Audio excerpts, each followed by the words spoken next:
Des avions cloués au sol, un scénario catastrophe qui semble se préciser.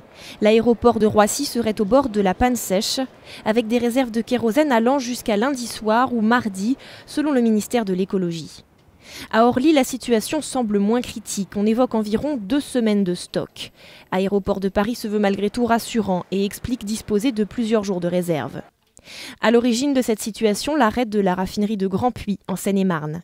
Les aéroports parisiens, mais aussi les dépôts pétroliers de Coignières dans les Yvelines et de Tours en Indre-et-Loire ne sont plus approvisionnés. Pour faire face, la Direction générale de l'aviation civile lance un appel aux compagnies aériennes. Les vols moyens courriers en provenance de l'étranger doivent remplir le réservoir au maximum et éviter ainsi de refaire le plein en France. Une mesure de précaution, le temps de trouver une solution.